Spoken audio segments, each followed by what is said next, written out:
Prime Minister Modi is addressing on the 200th anniversary of BAPS in Gujarat's Badtal. Let's listen in to what he is saying. मेरे लिए एक सौभाग्य की पल होती थी और मैं भी उस पल को जी भर के जीता था। स्वामीनारायण भगवान की कृपा से आज भी किसी न किसी रूप में, प्रत्यक्ष नहीं तो परोक्ष रूप से, वो क्रम तो चलता ही रहता है। कई अवसरों पर मुझे संतों के आशीर्वाद का सौभाग्य मिलता रहा है। राष्ट्र के लिए सार्थक चिंतन का अवसर मिलता रहा है। मेरी इच्छा थी कि मैं आज स्वयं वड़ताल धाम इस पवित्र उत्सव में उपस्थित होता। મારી ઈચ્છા તો ઘણી હતી, તમારા બધા વચ્ચે બેસું, જૂની જૂની બધી વાતો યાદ કરું, અને સ્વાભાવિક છે તમને ગમે મને ગમે, लेकिन जिम्मेदारियां और व्यस्तता के चलते ये संभव नहीं हो सका। लेकिन मैं हृदय से आप सबके बीच ही हूं। मेरा मन अभी पूरी तरह से वड़ताल धाम में ही है।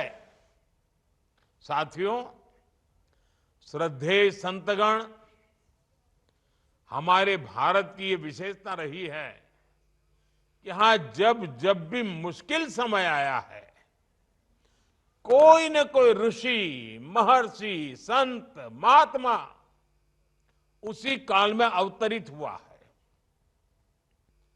भगवान स्वामीनारायण का आगमन भी एक ऐसे समय में हुआ था जब देश सैकड़ों वर्ष की गुलामी के बाद कमजोर हो चुका था, अपने आप में विश्वास खो चुका था, खुद को ही कोसने में डूबा हुआ था।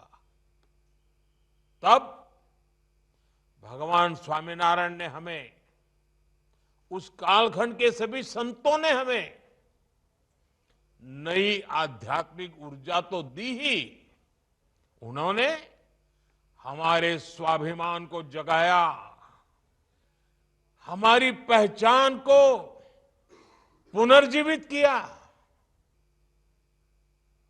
इस दिशा में शिक्षापत्री और वचनामृत का योगदान बहुत बड़ा है।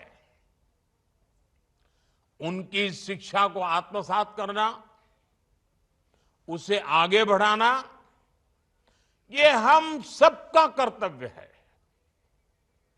मुझे खुशी है कि वड़ताल धाम आज इसी प्रेरणा से मानवता की सेवा और युग निर्माण का बहुत बड़ा अधिष्ठान बन चुका है।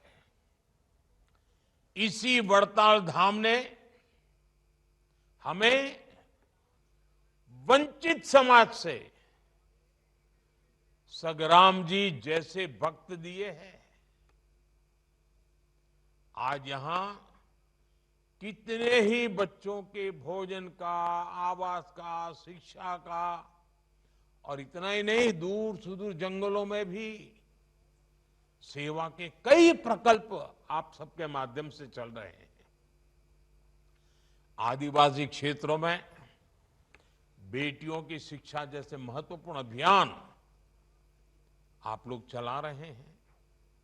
गरीबों की सेवा, नई पीढ़ी का निर्माण, आधुनिकता और अध्यात्म को जोड़कर भारत की संस्कृति का संरक्षण, आज बेहतर भविष्य के लिए जो अभियान चल रहा है,